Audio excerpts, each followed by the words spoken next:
이진우의 손에 잡히는 경제.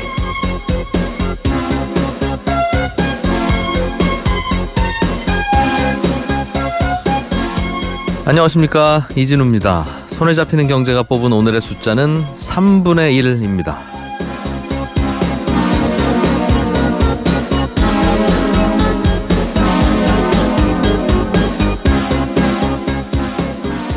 (2015년 1월) 130명의 사상자를 냈던 의정부 아파트 화재, 그리고 지난 6월 79명이 숨진 영국 런던의 그ren펠 타워 화재, 그리고 어제 충북 제천 스포츠센터 화재, 이 세 사고에는 공통점이 하나 있습니다.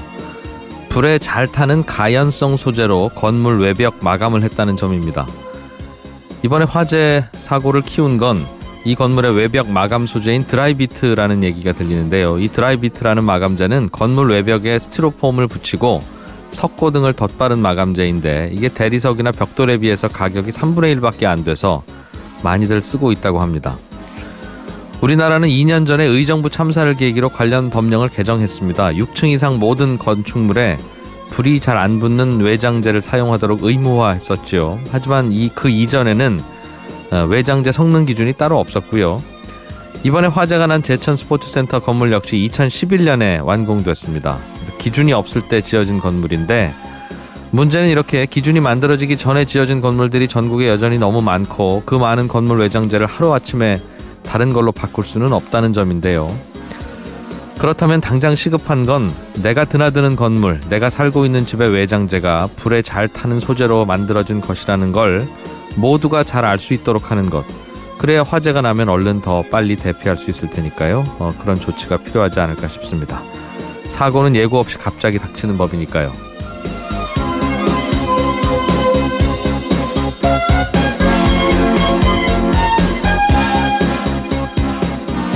이러고 보면 우리가 안전에 대해서 아끼고 아꼈던 비용들은 결국 우리의 생명의 가격인지도 모르겠다 하는 생각이 듭니다.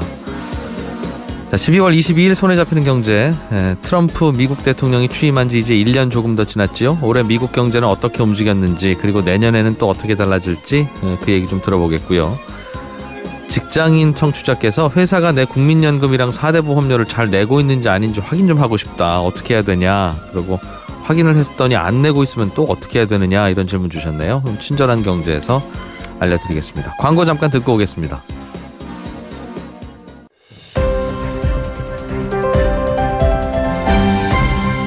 이진우의 손에 잡히는 경제.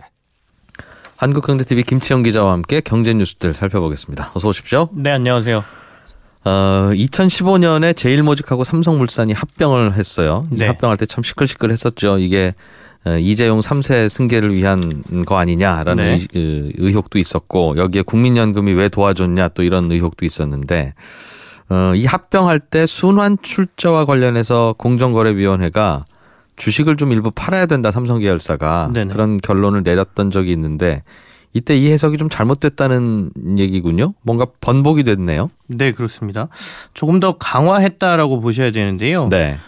보통 이제 순환 출자라고 해서 옛날에 우리나라 기업들의 대부분이 그랬습니다. 그때는 자본력도 약했고 초기에 계속해서 잘 나가는 회사를 통해서 다른 회사를 만들고 네. 그 회사를 통해서 계속 회사를 확장하다 보니까 순환 출자라고 하면 A라는 회사가 있고, 이 A라는 회사가 B라는 회사를 또 가지고 있고요. 네. 이 B라는 회사는 다시 C라는 회사를 가지고 있고, C라는 회사가 다시 A라는 회사, 첫 번째 회사의 지분을 갖고 있으면 예. A 회사에 내가 대주주면 B, C에도 계속해서 영향력을 행사할 수 있고, 네. A라는 회사의 지분을 조금만 갖고 있어도 C가 지분을 많이 가지고 있으면 또 이걸 마치 내 지분인 것처럼 활용할 수 있다. 한 바퀴 도는 게 다 내 회사 되는 거잖아요. 예. 나는 그중에 하나만 잘 지배하고 있으면 되고. 그게 이제 대표적으로 삼성이 그런 순환 출자 고리를 가지고 있었죠. 예. 그래서 이게 제왕적인 지배 그리고 굉장히 적은 지분을 가지고 여러 회사를 지배하는 아주 나쁜 사례다. 뭐 이렇게 지적을 많이 받았던 거고요.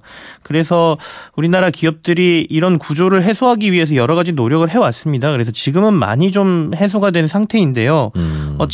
어쨌거나 그래서 공정위가 2014년도부터 이 순환출자와 관련돼서 신규로 취득하는 지분에 관련해서는 규제를 하겠다라고 발표를 했고 네. 그 제도를 시행하고 있었는데 기존에 갖고 있었던 건 이거 부시고 시작하면 다 깨지니까 어쩔 수 없고 예, 조금 인정을 해주고 새로 순환출자 고리는 만들지 마라. 또 그렇게 해서 너네가 지배구조를 강하게 한다 그러면 그건 규제를 할 거야. 못하게 심지어 하겠다. 이 지분을 팔게 만들 거야라는 규제를 만들었었거든요. 네. 근데 첫 번째로 그 해당된 사례가 방금 전에 말씀하신 삼성물산과 제일모직의 합병이었어요. 그러니까 합병하는 바람에 뭔가 새로운 고리가 만들어졌나 봐요. 그렇죠. 그러니까 그 당시에 그 삼성 SDI라는 회사가 제일모직의 지분을 가지고 삼성물산의 지분을 가지고 있었고 네. 삼성물산이 다시 삼성의 다른 계열사의 전자를 가지고 있었고 네. 전자는 다시 제일모직의 지분을 갖고 있었고 뭐 이런 식의 고리였거든요. 네. 근데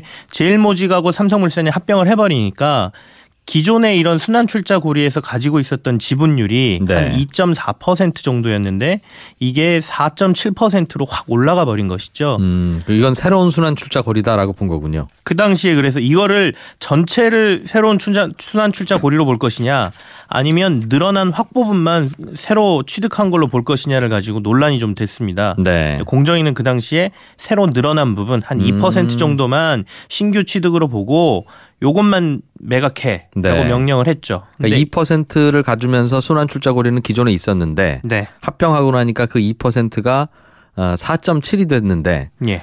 그럼 2에서 4.7이 됐으니 그 차이인 2.7만큼만 새로운 순환출자 고리가 생긴 건지 예. 아니면 4.7이라는 숫자는 지금 처음 나왔잖냐. 4.7 덩어리 자체가 새로운 순환출자다 팔아 이렇게 해야 될지 고민하다가 예. 당시에는 2하고 4.7의 차이에 대해서만 새롭게 그렇죠. 순환출자라고 보고 그것만 팔라고 했다는 거죠. 순환출자 고리가 조금 강화됐다. 이 네. 강화된 부분만 팔아라. 그래서 삼성이 그 당시에 약 500만 주 정도의 지분을 매각을 했죠. 네. 그렇게 해서 이제 일단락이 됐는데 지금 2년이 지난 이번 시점에서 공정위가 그 당시에 우리가 해석을 좀 잘못 내린 것 같다. 이거 4.7이라는 거 전체가 순환출자 고리에 새로운 숫자가 나타났으니 네. 이거에 전체적으로 규제의 대상으로 봐야 될 것 같으니까 너네 나머지 지분도 다 팔아야 될 것 같다라고 어제 해석을 해서 발표를 했습니다. 그래서 이제 4.7 이게 새로 생긴 자체가 큰 덩어리가 다 새로운 거라고 보고. 네. 그래서 이게 좀 이제 시끌시끌한 것이죠. 삼성 입장에서도 좀 당황스러운 거고. 예. 이게 삼성에만 해당되는 문제는 아니거든요. 그러니까 이런 순환출자 고리를 갖고 있고 앞으로도 이런 행위가 일어날 수 있는 기업들도 좀 긴장을 해야 되는 상황이기 때문에 여기에 대한 반발도 좀 있는 상황인 거죠. 근데 이게 뭐 듣다 보면 네. 뭐가 옳은지는 모르겠어요. 그러니까 2% 갖고 있던 게 4.7로 늘어나면서 순환출자 고리가 더 강화된 것이 2.7만 추가로 된 거로 볼 거냐. 아니면 새롭게는 만들지 말랬는데 왜 이렇게 4.7짜리를 더 만드냐. 이 4.7 자체도 한 덩어리로 보고 다 팔아야 될 거냐는 판단의 여지는 있는 것 같은데. 네. 지난 공정위의 판단과 이번 공정위의 판단이 다르면 그걸 어쩌라는 겁니까, 이걸? 그러니까 그게 좀 문제인 것 같습니다. 그러니까 이게 해석을 내리는 차이는 분명히 있을 수 있다라고 저도 생각이 들거든요. 당시에도 이제 이걸 어떤 식으로 해석을 내릴 것이냐에 대한 논란이 좀 굉장히 많았었는데 이번에 공정위가 다시 해석을 번복한 것과 관련돼서 여러 가지 논란이 있지만 대표적인 게 첫 번째는 공정거래위원장인 김상조 위원장이 이제 근거로 들었던 거 몇 가지가 있습니다. 네. 그게 이제 지금 이재용 부회장이 재판을 받고 있는 과정이잖아요. 거기에 보면 그 지배 구조나 자신의 어떤 지배력을 확대하기 위한 여러 가지 행위를 했다라는 걸 이제 의구심을 받고 있는데 이것과 관련돼서 1심 재판에서 나온 여러 가지 얘기가 있습니다. 그래서 공정위를 찾아가서 합병과 관련된 부분에 있어서 여러 가지 청탁이 있었다라는 부분이 있거든요. 네. 그러니까 이 사실을 1심에서 인정했다라고 보고 이걸 근거로 해서 그 당시에 여러 가지 해석을 좀 유리하게 하기 위한 삼성의 행위가 있었다라고 보고 이 해석을 다시 정상화로 돌리겠다라는 입장인데요. 네. 반면에 법조계에서는 여러 가지 청탁 행위를 한꺼번에 보고 이게 있었다라고 본 거지 단일 사안만 보고 이게 반드시 영향을 미쳤다라고 본 건 아니다라고 주장하는 것도 있고요. 네. 두 번째는 지금 1심 재판이 끝난 거지 최종 판결까지 난 건 아니거든요. 대법까지 갈 가능성이 굉장히 높은데 그러면 나중에 대법에서 이게 바뀌어버리면 또 그때에 맞춰서 또 그러면 공정위의 해석을 다시 바꿀 것이냐의 문제가 있고요. 그리고 방금 전에 말씀하신 것처럼 해석이 이렇게 매번 공정위 해석이 바뀐다라고 하면 이 나중에 공정위의 신뢰도를 스스로 훼손시키는 것 아니냐. 나중에 또 공정위가 다른 걸 뭘 해석하면 이거 나중에 바뀌면 어떻게 할 거야 라고 얘기하는 사람이 늘면 어떻게 할 거냐. 이런 부분까지 좀 문제가 되고 있는 것이죠. 그래서 이번에 바뀐 공정위의 판단이 옳은 것이라면 네. 과거에 했던 판단은 지금 공정위의 해석처럼 로비가 성공한 건데 네네. 그럼 이거에 대한 처벌을 어떻게 할 건지 또 고민을 좀 해봐야 될 것 같고요. 그렇죠. 내부에서는 본인들이 물론 공정위원장이 지금은 그때는 아니었지만 네. 근데 과거에 공정위에서 있었던 잘못과 관련된 부분을 내부에서는 어떻게 처리할 것이냐 부분도 얘기를 해야 될 것 같고요.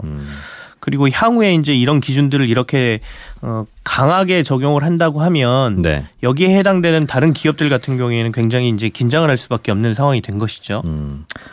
그래서 이게 뭐 로비가 통한 건지는 법원의 판결을 지켜봐야 되겠으니까 우리가 섣부르게 판단할 수 없습니다만. 네네. 저는 몇 가지 그런 생각이 들어요. 그래서 그 당시에 만약 로비가 통했다면 왜 통했을 것인가. 앞으로도 우리가 고민해야 될 문제니까. 공정위의 공정위원장이라고 하는 분이 그 로비를 받아들였다는 뜻이고 청와대에서 뭔가 연락이 왔다면 네. 그거는 공정위원장 끝나고 나서 나 더 좋은 자리 하나 더 해야지라는 생각이 마음에 있으니까 그런 거 아니겠습니까? 자칫하면 또 임기 중에 또 그만두게 될 수도 있고. 네. 그래서 우리나라의 몇 가지 그 기관들 한국은행, 금감원, 공정위 이런 곳은 임기도 보장하고 그 대신 그때 그 임기를 마친 분은 그 이후에는 다른 공직에 안 나가는 걸로 법을 바꾸든 관행을 만들든 해서 해야 뭔가 이게 중립성도 유지되고 그 판단이 독립성이 되지 매번 전화 온다고 그때 바꾸면 그냥 다 양쪽 청와대가 다 하죠. 왜 그걸 네. 또 만들겠어요. 예.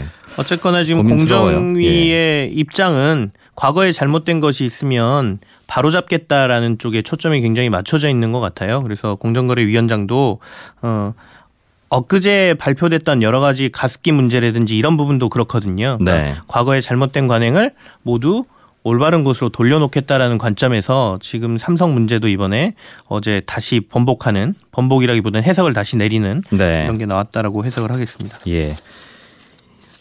국민연금의 소득 상한선을 올린다 이런 뉴스가 있던데 예. 이건 무슨 말입니까?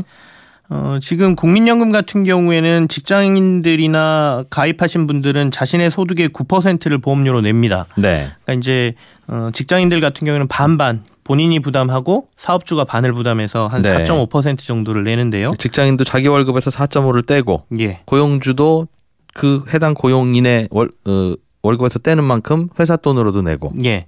그런데 이제 다만 얼마까지 뗄 것이냐 상한선이 정해져 있어요. 그러니까 월급이 1억 원인 분은 4.5면 450만 원 떼고 해서 그렇게 내는 거는 아니다 이 말이죠. 예, 상한선이 449만 원으로 정해져 있습니다. 그러니까 월급이 2억, 3억으로 가더라도 네. 나는 최고는 449만 원만 그 국민연금 보험료로 내게 돼 있거든요.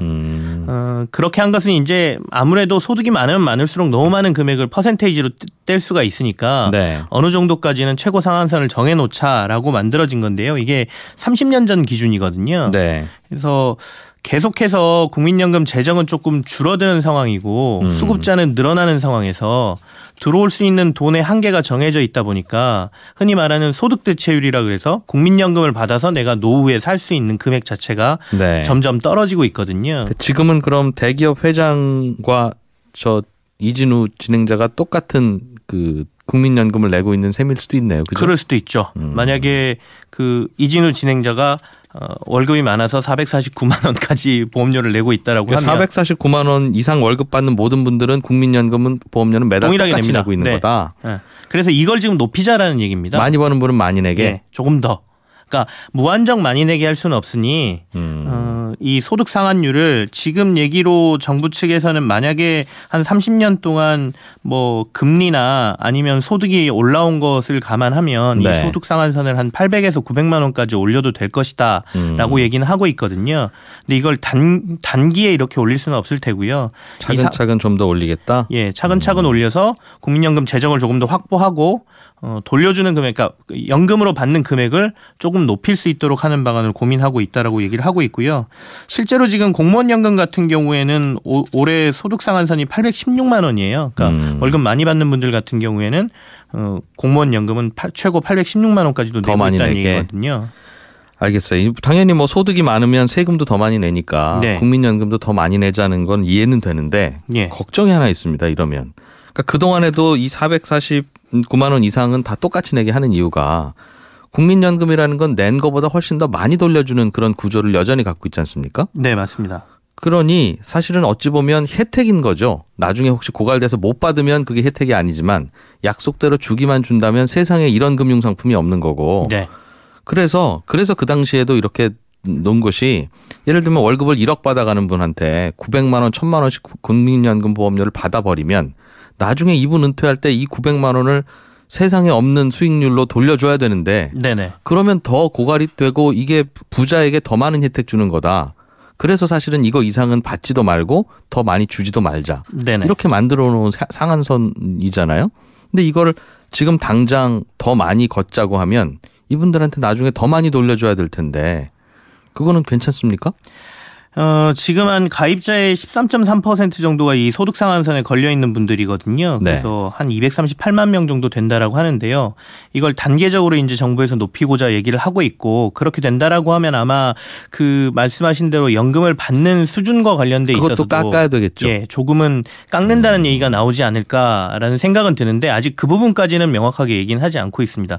말씀하신 대로 받는 것보다 돌려주는 게 계속해서 많다라고 하면 네. 지적하신 문제가 분명히 제기가 될 거거든요. 그래서 그렇겠죠. 일종의 약간 그 세금처럼 좀 많이 버시는 분들이 결국에는 좀 적게 버는 사람의 재정을 보충해주는 성격으로 네. 바뀔 가능성이 좀 있지 않느냐. 그러면 그 많이 내는 분들 입장에서는 차라리 그냥 그 은행에다 적금 붓는 게 나을 뻔했어라는 수익률로 뒷부분을 돌려준다는 건데 네. 일종의 세금인 거고. 그럴 거면 소득세를 더 걷지 이게 뭔가 하는 논란이 생각도 굉장히 들 수 있겠어요. 있을 수 있죠. 네. 네.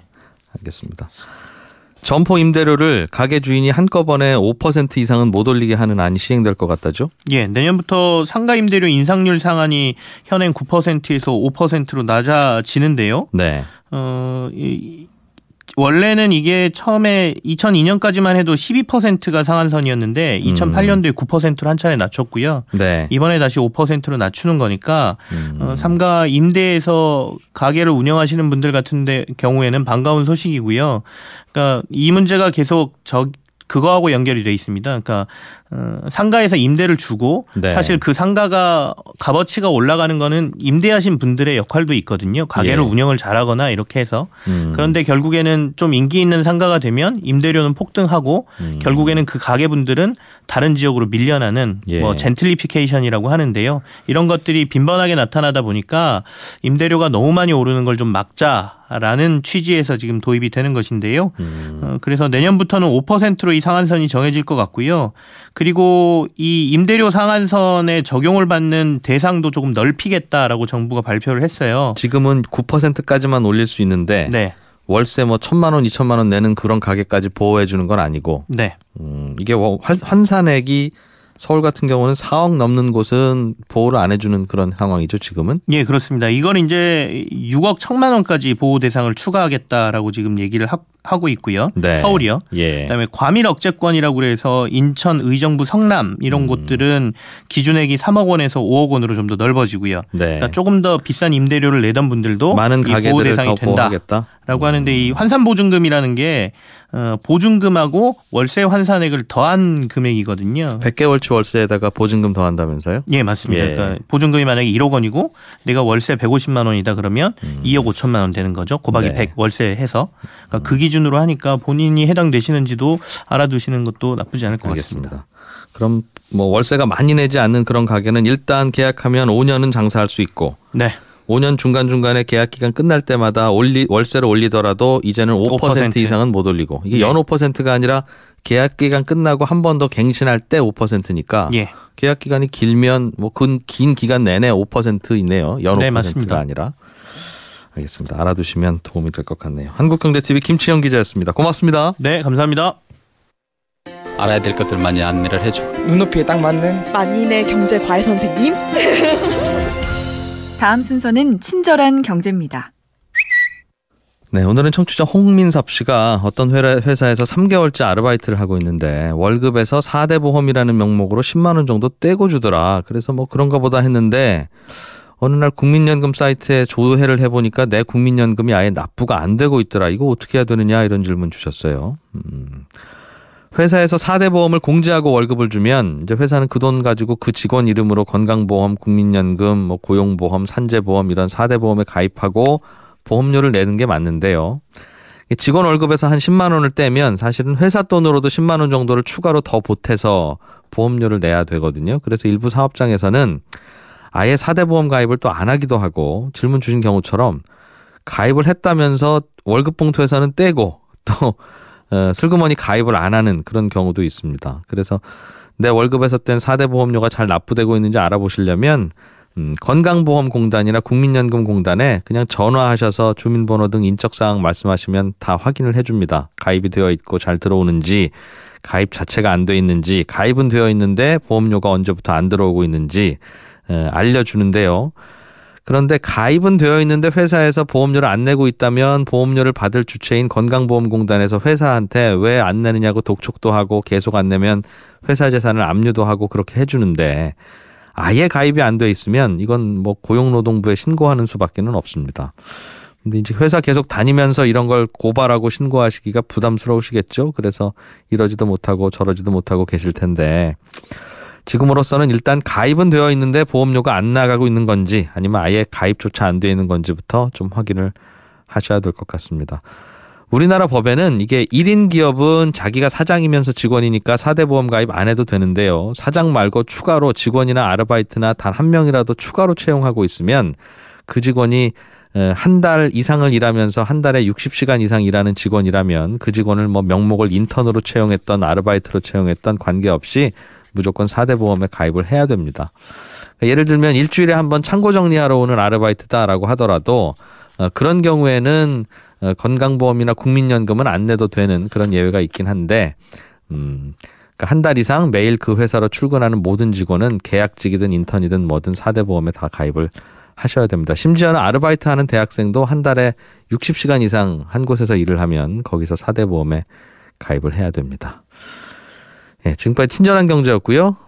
사실은 이거 말고도 뭐 평소에 궁금한 것들 많으시죠? 특히 세금 관련한 것들 혹은 뭐 집을 사고 팔 때, 전세, 월세 들어갈 때 궁금한 것들 혹은 뭐 대출 받을 때 궁금한 것들 알면 알수록 궁금한 게 더 많이 생기는 게 또 경제 현상이기도 한데 저희가 그래서 친절한 상담소라는 코너를 운영해 볼까 고민 중입니다. 저희 홈페이지 친절한 상담소라는欄을 만들어 놨으니까요. 거기에 필요하신 질문들을 보내주시면 저희가 질문이 쌓이는 대로 그 질문에 대해서 가장 답을 잘할 수 있는 전문가를 모셔서 상담을 직접 해드리려고 합니다. 청취자 여러분들 많은 참여 기다리겠습니다.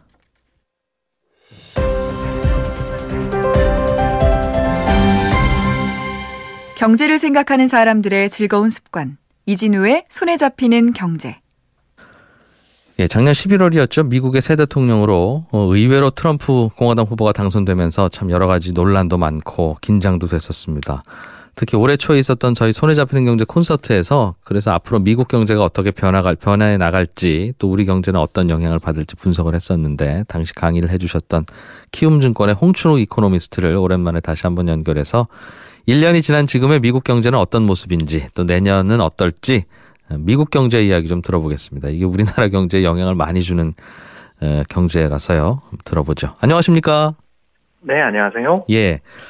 지난 3월에 말씀하셨던 건 우리가 걱정하는 것만큼 그렇게 큰 불안함은 없을 것이다. 기회가 될 수도 있다. 이런 말씀을 주셨던 것 같아요. 그런데 혹시 올해 초에 전망했던 거하고 지금 보니까 이건 좀 다르게 움직였구나 하는 게 있다면 어떤 게 혹시 있겠습니까? 네, 역시 반이민 그리고 반자유무역 기조를 이어갈 거라는 거는 대체로 맞았다고 볼 수 있는데요. 예. 대신 그 추진의 강도 면에서는 저도 좀 잘못 짚었던 것 같습니다.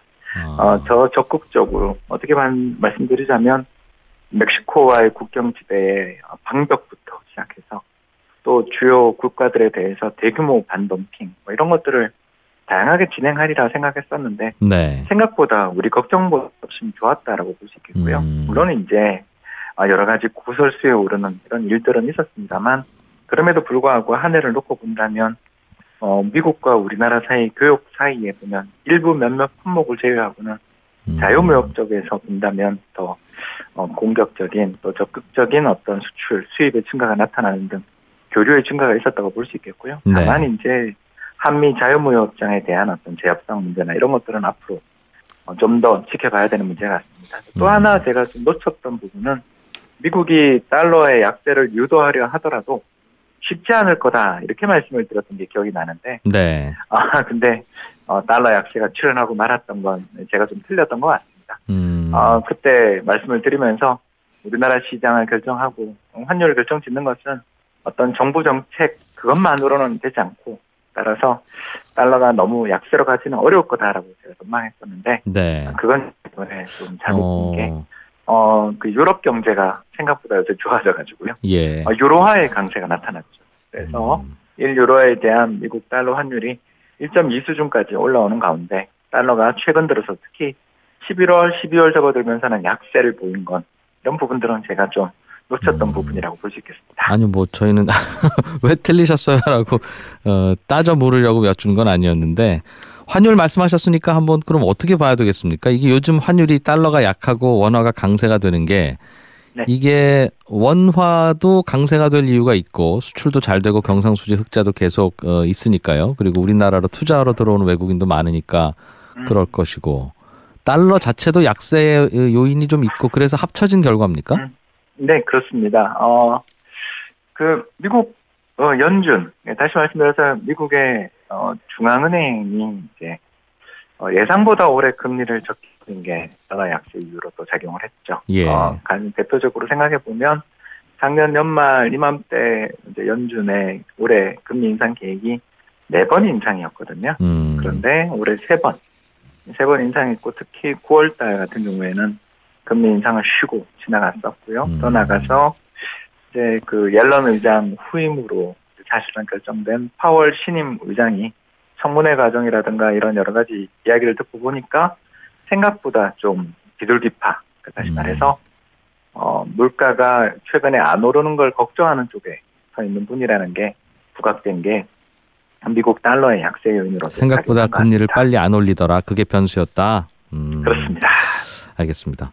뭐 그렇다고 해도 그 당시 굉장히 뒤숭숭할 때 미국 경기는 전반적으로 좋을 것이고 우리나라 경기는 미국 경기 좋으면 나빠지기가 어려운 경제 구조예요라고 말씀하시면서 안심하라고 했던 그 부분은 뭐 돌이켜보니까 꽤 맞았던 것 같습니다. 내년은 어떻게 봐야 되겠습니까? 내년에도 이런 분위기 계속 이어질까요? 아니면 어떤 변수가 좀 있을 거라고 보세요? 상반기까지는 별로 큰 걱정거리는 없어 보입니다. 네. 앞서 말씀드린 것처럼 미국의 새로운 연준 의장이 어떻게 보면 비둘기파적인 태도들을 보였고요. 또 걱정과 달리 미국의 세제 개편안이 상하원 합의를 거쳐서 이제 대통령 사인만 남아있는 상황이 돼서 대규모 감세가 이루어졌잖아요. 예. 네, 이런 요인들은 얼마 전 발표했던 모디스의 그 경제분석 보고서를 보니까 향후에 한 미국 성장률을 1%포인트 이상 올릴 수 있지 않겠냐라는 평가를 하더군요. 네. 이런 측면에서 보면 미국 경기는 적어도 내년 한 상반기 정도까지는 순항할 것 같고 한국도 이 효과를 누릴 수 있지 않을까 생각되는데 네. 하반기에는 조금 걱정되는 요인들이 몇 가지 있습니다. 첫 번째는 앞서 말씀드린 것처럼 유럽이 경기가 좋다 보니까 이제 유럽도 양쪽 완화를 이제 중지하고 금리 인상할 가능성들 이런 것들을 우리가 좀 생각을 해봐야 되고요. 두 번째는 최근 들어 유가가 심상치 않죠. 그래서 배럴당 57불 정도까지 올라가고 또 내년에 이 트럼프 대통령이 이 이스라엘의 수도를 예루살렘이라고 이렇게 이야기하고 이번 유엔에서도 또 관련된 표결이 있을 정도로 문제가 되고 있어서 네. 지정학적 불안 이런 것들은 좀 염두에 둬야 될 것 같습니다. 그런 변수가 좀 있다. 말씀하신 미국이 법인세를 인하하도록 결정을 했는데 이거는 미국 경기가 더 살아나고 기업들 이익이 늘어나는데 도움을 주는 걸로 보십니까? 우리한테는 어떤 영향이 있을까요? 미국 경기 입장에서 보면 당장은 좋고 예. 미래는 걱정스럽죠. 사실 1.5조 달러 어마어마한 돈인데 이걸 감세를 했으니까 네. 세금이 안 거친 만큼 적자가 늘어나잖아요. 그렇기 때문에 이런 부분 나중에 분명히 부담은 될 겁니다만 당장만 놓고 보면 세금 감면의 효과를 누릴 수 있는 게 기업들 그리고 이제 부자들이니까 이 두 집단 모두 어떻게 보면 자금의 여력이 생기니까 배당도 하고 투자도 늘릴 수 있는 여건이 생겨서 좋다고 볼 수 있겠고요. 예. 다만 이제 우리나라 입장에서 본다면 한국 법인세율이 미국보다 이제 역전돼 버렸으니까 우리나라에 투자돼 있던 해외 기업들이 낮은 법인세를 노려서 이탈할까 이런 부분에 대한 좀 불안감은 배제할 수는 없겠죠. 네. 다만 그간 뭐 꾸준히 투자도 이루어지고 또 우리도 비즈니스 프렌드리를 위해서 열심히 노력은 있었기 때문에 직접적 충격보단 미국 경기 좋은 그런 약간의 간접적 효과가 더 크지 않을까 기대합니다. 미국이 법인세 내린 게 당장은 미국 경기에는 좋겠지만 장기적으로는 안 좋을 수 있다는 걱정은 어떤 근거로 하시는 겁니까? 네, 금리 오를까 걱정하는 거죠. 결국 저희들은 예. 주식시장, 증권사에 있는 이코노미에서 볼 때 성장률이 높아지는 것만큼 중요한 지표가 이제 금리입니다. 근데 이제 물론 미국 중앙은행 연준 의장이 비둘기파적인 태도를 보이는 건 좋은 일입니다만 네. 결국 적자 국채를 찍어내야 되면 채권의 새로운 공급 물량이 증가하면 아무래도 금리가 더 높은 금리를 줘야 소화되지 않겠습니까? 그렇겠네요. 미국 정부가 네. 돈이 모자라면 시중에서 그렇습니다. 돈을 빌릴 것이고 예. 돈 빌리겠다는 이제 큰 손이 나타났으니까 돈값이 올라가는 이자가 올라가는. 그렇죠. 당장이야 이 감세 효과가 더 크니까 예. 경기 좋을 때는 별 문제가 없어요. 그런데 이제 좀 돈줄이 말라가는 신호가 나타날 때는 이게 문제가 될 수 있다는 점에서 네. 장기적으로 볼 때 좀 잠재적인 악재라고도 볼 수 있죠. 그 장기라고 하면 당분간 3, 4년까지는 괜찮아요? 아니면 그게 올해 상반기는 좋을 건데 하반기는 걱정돼요 이런 정도의 기간입니까? 이 기자님 말씀처럼 딱 잘라 제가 말씀드릴 수 있으면 얼마나 좋겠습니까만 예. 가능성으로만 보면 3, 4년 정도의 이슈가 되지 않을까 기대합니다. 그러면 뭐 그거에 따른 걱정은 좀 덜할 것이고 하반기에 유럽도 금리 올리기 시작하면 전 세계의 큰 돈주머니 두 개인 미국도 그렇고 유럽도 그렇고 둘 다 돈주머니를 조이게 된다 이게 걱정이다 말씀을 주셨는데 그걸 어떻게 봐야 되겠습니까? 금리가 올라가면 당연히 주식시장이나 자산시장은 악영향을 받을 텐데 또 경기가 좋으니까 금리를 그렇게 올리는 걸 테고 그렇다면 맞습니다. 얼마나 좋으면 금리를 올릴 정도로 좋겠나 자산시장이 더 좋을 거야 이렇게 볼 수도 있지 않겠어요? 어떤 식으로 들여다봐야 됩니까? 지금 놓고 볼 때는 후자가 맞는 것 같습니다. 금리를 올릴 정도로 경기가 정상화됐다라는 평가가 더 우세할 텐데요. 네. 문제는 이제 금리를 차곡차곡 인상하다 보면 아까 말씀드린 것처럼 어느 순간 좀 돈줄이 마르는 시기가 오지 않겠냐. 거기에 이번에 했던 감세의 충격까지 결부될 수 있기 때문에 잠재적인 악재로서 보는 게 맞겠죠. 네. 다만 이제 그 내내 유럽 중앙은행 또 총재가 교체될 가능성도 있지 않습니까? 예. 드라기 총재 임기가 이제 만료되는 시점 이런 것들을 앞두고 보면 생각보다 유럽의 긴축의 속도가 더 빨라질 수도 있지 않냐라는 걱정하시는 분도 있기 때문에 일단 잠재적 악재지만 그때 여름 이후에 유럽 쪽에서 통화정책 당국의 어떤 태도 변화 이런 것들은 네. 좀 더 관찰하고 그때 또 한번 평가를 해봐야 그래야 되겠습니다. 되겠네요. 혹시 또 내년에 뭔가 좀 그 걱정할 만한 변수가 또 있습니까? 말씀하셨던 유가 오르는 문제, 전반적으로 물가가 오르면 금리 인상 속도가 빨라질 수도 있겠다는 문제, 뭐 유럽에서 돈줄 조이는 속도가 더 빨라지면 걱정스럽다는 이런 정도 말씀 주셨습니다만. 네, 마지막은 이제 중국 변수겠죠. 이번에 이제 19차 당대회 이후에 중앙경제공작회의까지 잘 마무리됐습니다. 그래서 뭐 공급 쪽 조절 그리고 금융시장의 안정을 추구하는 정책들은 참 좋은데 문제가 우리도 예전에 겪었던 바지만 경제 성장률 수준에 비해 대출 금리가 너무 낮잖아요. 이렇게 되면 대출을 받는 사람들의 가수요가 생기는 건 물론 또 대출 받은 사람이 이걸 가지고 또 돈놀이하는 다시 말해서 재대출 혹은 그림자 금융의 위험들이 커지면서 네. 부채가 걷잡을 수 없이 증가할 수 있다는 위험들이 있습니다. 그렇기 때문에 지금 같은 경제 구조 조정의 시기, 좋은 타이밍을 만났을 때 적절하게 금융시장의 개혁들이 잘 이루어지기를 바라는 마음인데 행여나 이 과정에서 좀 돌발 변수들이 나타날 수도 있고 또 돈줄을 째고 금융구조 조정을 하는 과정에서 일부 문제들, 기업들 과다한 부채 문제들이 터질 수도 있다는 점에서는 네. 중국 관련 변수들에 대해서는 좀 관심을 가지고 봐야 되는 측면들은 있는 것 같습니다. 내년 한 해 동안은 유럽, 중국 특히 이런 곳에서 나타나는 뉴스들, 나오는 뉴스들 잘 들여다봐야 되겠네요. 예, 그렇습니다. 알겠습니다. 잘 들었습니다. 공부 잘했어요. 고맙습니다. 감사합니다. 네, 키움증권의 홍춘욱 이코노미스트였습니다.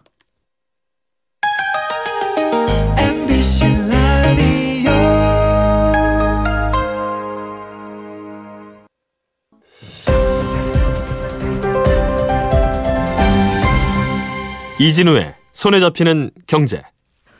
경제 타임머신 시간입니다. 박연미 경제 칼럼니스트 오늘도 나오셨습니다. 어서 오십시오. 안녕하세요. 성탄절 주제를 준비해 오셨군요. 네, 크리스마스가 사흘 앞으로 다가왔는데 오늘은 우리가 먹고 살기 힘들었던 시절에 성탄절을 과연 어떻게 보냈을까 당시 풍경 돌아볼까 합니다. 언제부터 우리나라가 성탄절이라고 하는 걸 달력에 빨갛게 쓰고 네. 이때를 기념하거나 하게 됐을까요? 사실은 기록을 보면 해방전의 일제시대에도 우리가 성탄절을 기린 기록들이 남아있는데 그 공휴일로 정하고 정말 대대적으로 기리기 시작한 건 50년대부터예요. 네. 이게 사실은 전후에 그 폐허가 된 상황하고 좀 맞지 않잖아요. 근데 이게 어떻게 가능했냐면 원조 경제의 물자 배분이라는 사활적 이해관계가 걸려 있었습니다.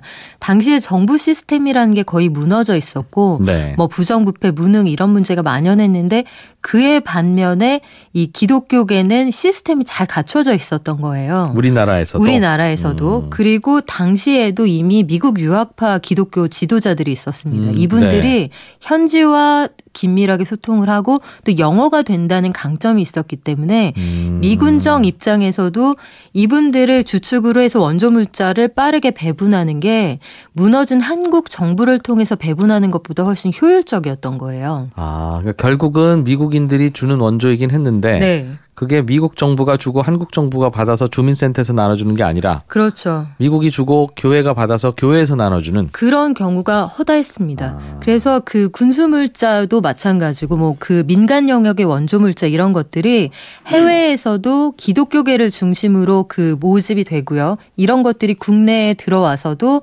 교회를 중심으로 배분이 되기 때문에 네. 당시의 교회라는 곳은 일단 먹고 사는 문제에 도움이 되는 공간 한 가지는 그거였고요. 또 다른 한 가지는 사람들의 이 피폐한 마음을 좀 어루만질 수 있는 그런 공간이 됐던 거예요. 예. 그래서 그 두 가지 역할을 하면서 우리나라 개신교가 급속하게 성장하는 계기가 되기도 합니다. 그 종교단체 역할이 중간에서 꽤 있었군요. 네, 그 전 세계 민간 구호품의 절반 이상이 각국 개신교 계통 단체를 통해 국내에 유입이 되고요. 이걸 도맡아서 관리하고 분배한 게 국내의 몇몇 개신교 지도자들이었는데 이런 인식이 이제 확산이 되면서 사람이 어마어마하게 몰려들고 여기에 물질적인 원조들이 또 집중이 되게 됩니다. 그래서 성탄절이라는 게 사실 당시 상황으로 보면 10만 명의 고아, 30만 명의 미망인이 있던 시절인데 성탄절을 기린다는 게 굉장한 아이러니였어요. 그 신기루 같은 것이기도 했지만 현실로부터 어느 정도 멀어질 수 있으면서 다녀오면 정말 먹을 것, 덮을 걸 주는 공간이었기 네. 때문에 예. 크리스마스는 좋은 것 이런 인식이 확산이 됐고요. 1945년부터 1960년 사이 25년 동안 그래서 국내 개신교 신자 수가 10만 명에서 100만 명으로 늘어납니다. 네. 우리 예전에는 야간 통행 금지 제도 있었잖아요. 네. 12시 넘으면 다니는 사람 다 없어야 되는. 혹시 집에 못 갔으면 파출소에서 자고 가야 되는. 그리고 잡혀가고 막 돌아다니면 그렇죠. 예, 그런 제도가 있었는데 그때도 크리스마스 이브에는 이 야간 통행 잠깐 해제해 줬다고요. 네, 해방구였죠. 야간 통행 금지 제도가 1945년 9월부터 1982년 1월까지 유지가 되는데 이 밤 10시부터 4시까지 뭐 상황에 따라서 탄력적으로 운영이 됐습니다만 이 심야 시간에 못 돌아다니게 했지만 유일한 해방구가 크리스마스 이브였어요. 예. 그러니까 요렇게 이 일탈이 허용된 이 시간적인 공간에다가 우리가 이제 케이크 드세요 이런 그 상업주의가 이때 파고들기 시작하는 거예요. 사실 우리가 언제부터 성탄절에 케이크 먹는 민족이었습니까? 그래서 이때부터 사실 이런 문화들이 자리를 잡게 되고요. 해서 서구의 크리스마스가 가족들과 함께 보내는 날이라면 국내에서는 이제 1년에 한 번 밤에 놀 수 있는 연인이나 친구들과 즐기는 날 이렇게 인식이 되기 시작하죠. 그렇군요. 그러니까 그때쯤이네요. 성탄절에 케이크를 팔기 시작하고 빵집이 바빠지기 시작하고 뭐 그럴 때가. 성탄절 케이크의 모양도 아주 재밌는데요. 보면 이게 막 굉장히 뭐 비싼 베이커리 중심이기는 했습니다만 4단 케이크가 그 장식은 이제 서구적인 장식을 하고 있는데 위에 기와를 올리고 있어요. 그러니까 그 탑 신이 세워진 거 있잖아요. 맨 꼭대기 장식이? 웨딩 케이크 같은 4단 케이크인데 제일 위에는 다보탑 같은 게 올라가 있는 거예요. 그러니까 이걸 보면 어떤 느낌이 드냐면 주모가 드레스 입고 있는 느낌? 그래서 그런 케이크들을 많이 팔기 시작하고 사실은 1950년대에도 당시 국가기록원 사진 같은 것들을 보면 59년 12월 사진에도 종로통 거리 상점에 엑스마스 카드, 추리 장식품 도산매 이런 간판이 걸려 있어요. 네, 재밌는 게 바로 1년 전인 1958년에도 같은 장소 같은 앵글로 촬영이 돼 있더라고요. 그 옆에도 보면 종로통 상점가에서 왼쪽부터 순서대로 키타 연구소, 엑스마스 카드 추리 장식품 도산매, 뭐 모자점 이런 것들이 자리를 잡고 있는데 노점에서 크리스마스 트리를 장식하는 장식품을 파는 모습도 엿볼 수가 있습니다. 네. 요즘에도 그런가 모르겠습니다만 성탄절 부근 되면 카드 주고받고 크리스마스 씨를 우표에 붙이고 그래서 길거리에서 카드 많이 팔았던 기억이 있네요. 그렇죠. 성탄절 트리도 아마 요즘 시청 앞에는 이제 광장으로 바뀌어서 어떤지 모르겠습니다. 서울시청 앞에도 그 무렵이 되면 나라 돈으로 트리도 하나 만들어서 점등도 하고 그렇죠. 휴전선 인근에도 거대하게 트리를 만들어서 전방에 있는 북한 병사가 볼 수 있게. 그렇죠. 이게 대북 심리전의 일환이기도 했는데 남으로 오라 뭐 이런 구호를 붙여놓던 그런 시절이잖아요. 그런데 그런 말을 백날 써붙이는 것보다 남한이 먹고 살 만한 경제 상황을 갖고 있다. 이걸 단적으로 자랑할 수 있는 그 상징물이 크리스마스 트리였던 거예요. 해서 1954년부터 서부전선 최전방인 애기봉, 북한군 초소가 훤히 내다 보이는 곳에 성탄 트리가 불을 밝혀왔습니다. 뭐 그간의 찬반 논쟁 속에서 불을 뭐 밝혔다가 하지 않았다가 이렇게 반복이 됐는데 1964년에도 휴전선 인근에 높이 20m 국내 최고의 크리스마스 트리가 설치가 되죠.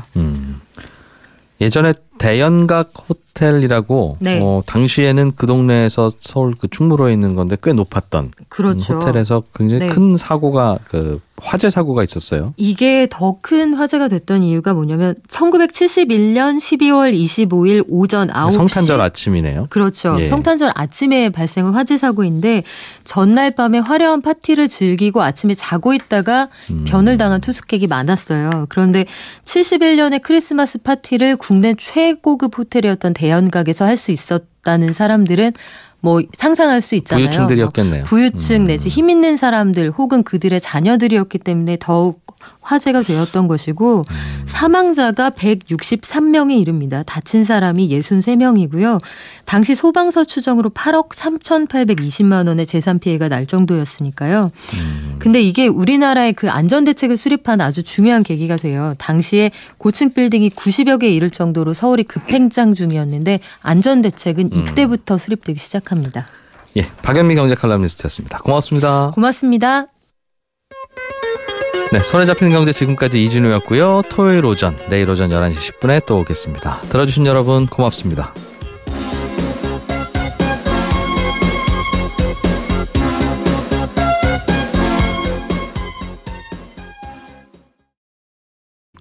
그리고 방금 전에 말씀하신 것처럼 해석이 이렇게 매번 공정위의 해석이 바뀐다라고 하면 이 나중에 공정위의 신뢰도를 스스로 훼손시키는 것 아니냐. 나중에 또 공정위가 다른 걸 뭘 해석하면 이거 나중에 바뀌면 어떻게 할 거야 라고 얘기하는 사람이 늘면 어떻게 할 거냐.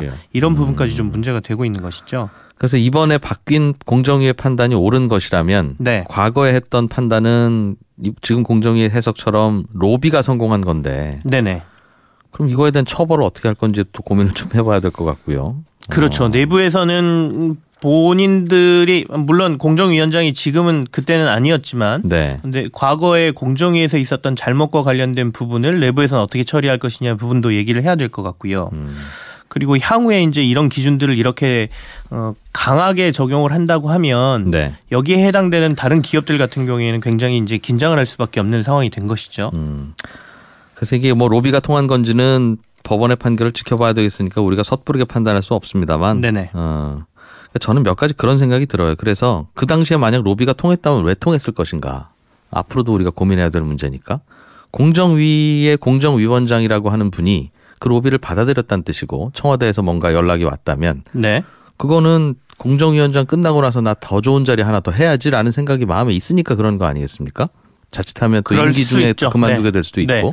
그래서 우리나라의 몇 가지 그 기관들 한국은행, 금감원, 공정위 이런 곳은 임기도 보장하고 그 대신 그때 그 임기를 마친 분은 그 이후에는 다른 공직에 안 나가는 걸로 법을 바꾸든 관행을 만들든 해서 해야 뭔가 이게 중립성도 유지되고 그 판단이 독립성이 되지 매번 전화 온다고 그때 바꾸면 그냥 다 양쪽 청와대가 다 하죠. 왜 그걸 네. 또 만들겠어요? 예. 어쨌거나 지금 고민스러워요. 공정위의 입장은 과거에 잘못된 것이 있으면 바로잡겠다라는 쪽에 초점이 굉장히 맞춰져 있는 것 같아요. 그래서 공정거래위원장도 엊그제 발표됐던 여러 가지 가습기 문제라든지 이런 부분도 그렇거든요. 그러니까 네. 과거에 잘못된 관행을 모두 올바른 곳으로 돌려놓겠다라는 관점에서 지금 삼성 문제도 이번에 어제 다시 번복이라기보다는 해석을 다시 내리는 네. 이런 게 나왔다라고 해석을 하겠습니다. 예. 국민연금의 소득 상한선을 올린다 이런 뉴스가 있던데 예. 이건 무슨 말입니까? 지금 국민연금 같은 경우에는 직장인들이나 가입하신 분들은 자신의 소득의 9%를 보험료로 냅니다. 네. 그러니까 이제 직장인들 같은 경우에는 반반 본인이 부담하고 사업주가 반을 부담해서 한 네. 4.5% 정도를 내는데요. 직장인도 자기 월급에서 4.5를 떼고 예. 고용주도 그 해당 고용인의 월급에서 떼는 만큼 회사 돈으로도 내고. 예. 그런데 이제 다만 얼마까지 뗄 것이냐 상한선이 정해져 있어요. 그러니까 월급이 1억 원인 분은 4.5면 450만 원 떼고 해서 그렇게 내는 거는 아니다 이 말이죠. 예, 상한선이 449만 원으로 정해져 있습니다. 그러니까 월급이 2억, 3억으로 가더라도 네. 나는 최고는 449만 원만 그 국민연금 보험료로 내게 돼. 4.7이 됐는데. 예. 그럼 2에서 4.7이 됐으니 그 차이인 2.7만큼만 새로운 순환출자고리가 생긴 건지. 예. 아니면 4.7이라는 숫자는 지금 처음 나왔잖냐. 4.7 덩어리 자체가 새로운 순환출자다 팔아. 이렇게 해야 될지 고민하다가. 예.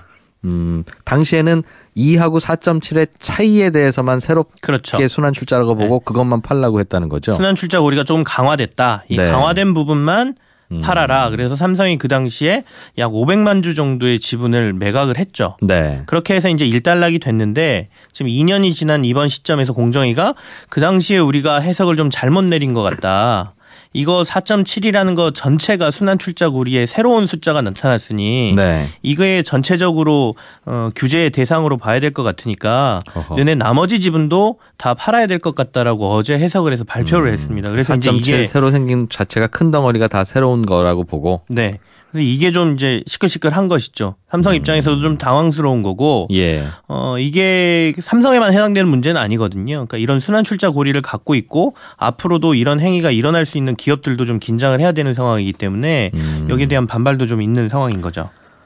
근데 이게 뭐 듣다 보면 네. 뭐가 옳은지는 모르겠어요. 그러니까 2% 갖고 있던 게 4.7로 늘어나면서 순환출자고리가 더 강화된 것이 2.7만 추가로 된 거로 볼 거냐. 아니면 새롭게는 만들지 말랬는데 왜 이렇게 4.7짜리를 또 만드냐. 이 4.7 자체도 한 덩어리로 보고 다 팔아야 될 거냐는 판단의 여지는 있는 것 같은데. 네.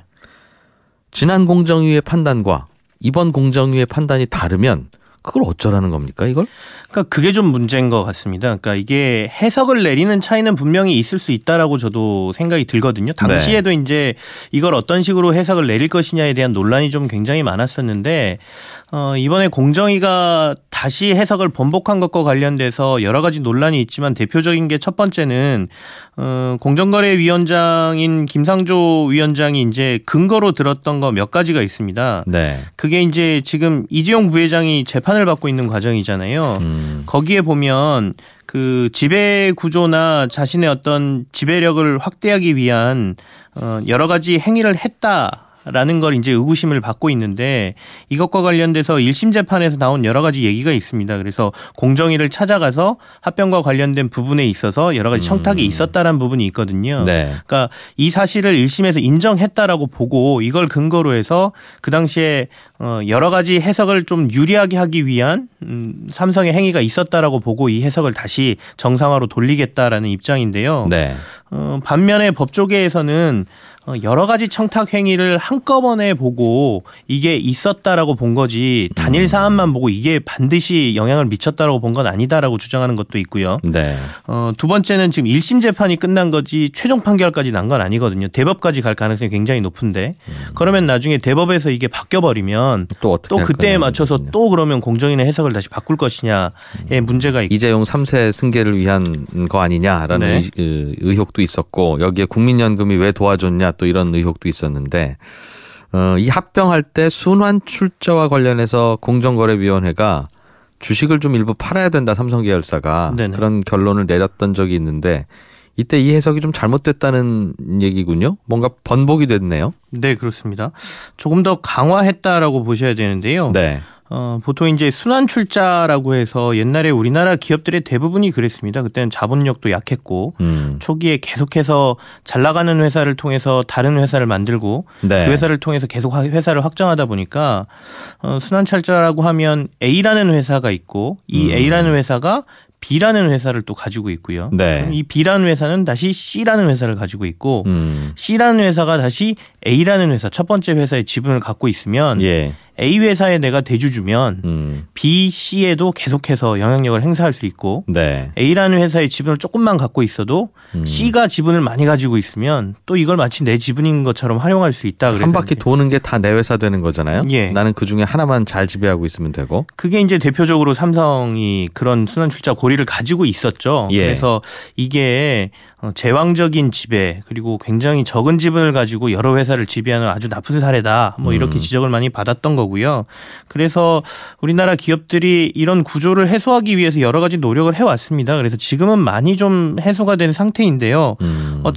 어쨌거나 그래서 공정위가 2014년도부터 이 순환출자와 관련돼서 신규로 취득하는 지분에 관련해서는 규제를 하겠다라고 발표를 했고 네. 그 제도를 시행하고 있었는데 기존에 갖고 있었던 건 이거 부시고 시작하면 다 깨지니까 어쩔 수 없고 예, 조금 인정을 해주고 새로 순환 출자 고리는 만들지 마라. 또 그렇게 해서 너네가 지배 구조를 강하게 한다 그러면 그건 규제를 할 거야. 못하게 심지어 하겠다. 이 지분을 팔게 만들 거야라는 규제를 만들었었거든요. 네. 근데 첫 번째로 그 해당된 사례가 방금 전에 말씀하신 삼성물산과 제일모직의 합병이었어요. 그러니까 합병하는 바람에 뭔가 새로운 고리가 만들어졌나 봐요. 그렇죠. 그러니까 그 당시에 그 삼성 SDI라는 회사가 제일모직의 지분을 가지고 삼성물산의 지분을 가지고 있었고 네. 삼성물산이 다시 삼성의 다른 계열사의 전자를 가지고 있었고 네. 전자는 다시 제일모직의 지분을 갖고 있었고 뭐 이런 식의 고리였거든요. 네. 근데 제일모직하고 삼성물산이 합병을 해버리니까 기존의 이런 순환출자 고리에서 가지고 있었던 지분율이 네. 한 2.4% 정도였는데 이게 4.7%로 확 올라가 버린 것이죠. 이건 새로운 순환출자 고리다라고 본 거군요. 그 당시에 그래서 이거를 전체를 새로운 순환출자 고리로 볼 것이냐 아니면 늘어난 확보분만 새로 취득한 걸로 볼 것이냐를 가지고 논란이 좀 됐습니다. 네. 공정위는 그 당시에 새로 늘어난 부분 한 2% 정도만 신규 취득으로 보고 요것만 매각해라고 네. 명령을 했죠. 그러니까 2%를 가지면서 순환출자 고리는 기존에 있었는데 네. 합병하고 나니까 그 2%가 있거든요. 그렇게 한 것은 이제 아무래도 소득이 많으면 많을수록 너무 많은 금액을 퍼센테이지로 뗄 수가 있으니까 네. 어느 정도까지는 최고 상한선을 정해놓자라고 만들어진 건데요. 이게 30년 전 기준이거든요. 네. 그래서 계속해서 국민연금 재정은 조금 줄어드는 상황이고 수급자는 늘어나는 상황에서 들어올 수 있는 돈의 한계가 정해져 있다 보니까 흔히 말하는 소득 대체율이라 그래서 국민연금을 받아서 내가 노후에 살 수 있는 금액 자체가 네. 점점 떨어지고 있거든요. 지금은 그럼 대기업 회장과 저 이진우 진행자가 똑같은 그 국민연금을 내고 있는 셈일 수도 있네요. 그죠? 그럴 수도 있죠. 만약에 그 이진우 진행자가 월급이 많아서 449만 원까지 보험료를 내고 있다라고 하면 449만 원 이상 월급 받는 모든 분들은 국민연금은 보험료는 매달 동일하게 똑같이 냅니다. 내고 있는 거다. 네. 그래서 이걸 지금 높이자라는 얘기입니다. 많이 버는 분은 많이 내게. 네, 조금 더. 그러니까 무한정 많이 내게 할 수는 없으니 이 소득 상한율을 지금 얘기로 정부 측에서는 만약에 한 30년 동안 뭐 금리나 아니면 소득이 올라온 것을 감안하면 네. 이 소득 상한선을 한 800에서 900만 원까지 올려도 될 것이다라고 얘기는 하고 있거든요. 근데 이걸 단기에 이렇게 올릴 수는 없을 테고요. 차근차근 좀 더 올리겠다. 예, 차근차근 올려서 국민연금 재정을 조금 더 확보하고 돌려주는 금액, 그러니까 연금으로 받는 금액을 조금 높일 수 있도록 하는 방안을 고민하고 있다라고 얘기를 하고 있고요. 실제로 지금 공무원연금 같은 경우에는 올해 소득 상한선이 816만 원이에요. 그러니까 월급 많이 받는 분들 같은 경우에는 공무원연금은 최고 816만 원까지도 내고 있다는 얘기거든요. 알겠어요. 당연히 뭐 소득이 많으면 세금도 더 많이 내니까 네. 국민연금도 더 많이 내자는 건 이해는 되는데 예. 걱정이 하나 있습니다. 이러면. 그러니까 그동안에도 이 449만 원 이상은 다 똑같이 내게 하는 이유가 국민연금이라는 건 낸 거보다 훨씬 더 많이 돌려주는 그런 구조를 여전히 갖고 있지 않습니까? 네, 맞습니다. 그러니 사실은 어찌 보면 혜택인 거죠. 나중에 혹시 고갈돼서 못 받으면 그게 혜택이 아니지만 약속대로 주기만 준다면 세상에 이런 금융상품이 없는 거고. 네. 그래서 그 당시에도 이렇게 놓은 것이 예를 들면 월급을 1억 받아가는 분한테 900만 원, 1000만 원씩 국민연금 보험료를 받아버리면 나중에 이분 은퇴할 때 이 900만 원을 세상에 없는 수익률로 돌려줘야 되는데 네네. 그러면 더 고갈이 되고 이게 부자에게 더 많은 혜택 주는 거다. 그래서 사실은 이거 이상은 받지도 말고 더 많이 주지도 말자. 네네. 이렇게 만들어 놓은 상한선이잖아요. 근데 이걸 지금 당장 더 많이 걷자고 하면 이분들한테 나중에 더 많이 돌려줘야 될 텐데 그거는 괜찮습니까? 지금 한 가입자의 13.3% 정도가 이 소득 상한선에 걸려 있는 분들이거든요. 네. 그래서 한 238만 명 정도 된다라고 하는데요. 이걸 단계적으로 이제 정부에서 높이고자 얘기를 하고 있고 그렇게 된다라고 하면 아마 그 말씀하신 대로 연금을 받는 수준과 관련돼 있어서도 그것도 깎아야 되겠죠. 예, 조금은 깎는다는 얘기가 나오지 않을까라는 생각은 드는데 아직 그 부분까지는 명확하게 얘기는 하지 않고 있습니다. 말씀하신 대로 받는 것보다 돌려주는 게 계속해서 많다라고 하면 네. 지적하신 문제가 분명히 제기가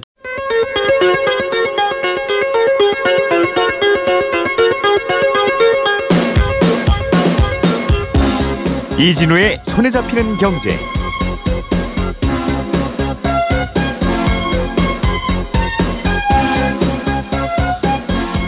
안녕하십니까, 이진우입니다. 손에 잡히는 경제가 뽑은 오늘의 숫자는 3분의 1입니다.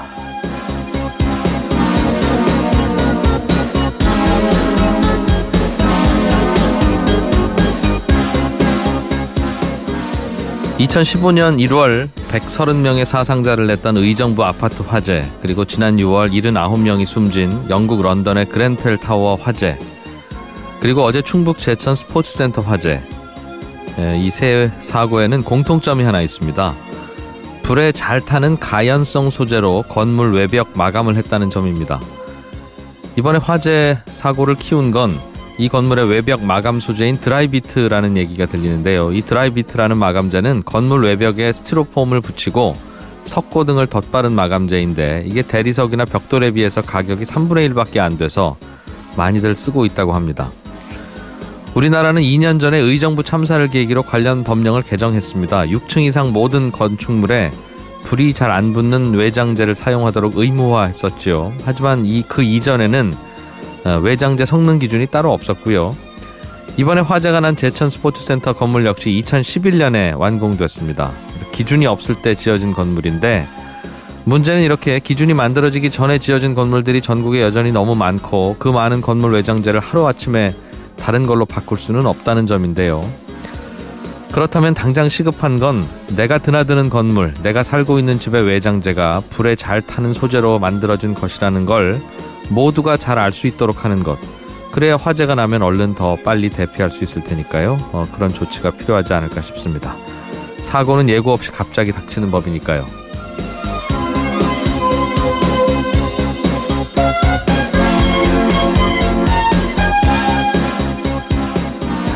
이러고 보면 우리가 안전에 대해서 아끼고 아꼈던 비용들은 결국 우리의 생명의 가격인지도 모르겠다 하는 생각이 듭니다. 자, 12월 22일 손에 잡히는 경제. 트럼프 미국 대통령이 취임한 지 이제 1년 조금 더 지났지요. 올해 미국 경제는 어떻게 움직였는지, 그리고 내년에는 또 어떻게 달라질지 그 얘기 좀 들어보겠고요. 직장인 청취자께서 회사가 내 국민연금이랑 4대 보험료를 잘 내고 있는지 아닌지 확인 좀 하고 싶다. 어떻게 해야 되냐. 그리고 확인을 했더니 안 내고 있으면 또 어떻게 해야 되느냐, 이런 질문 주셨네요. 그럼 친절한 경제에서 알려드리겠습니다. 광고 잠깐 듣고 오겠습니다.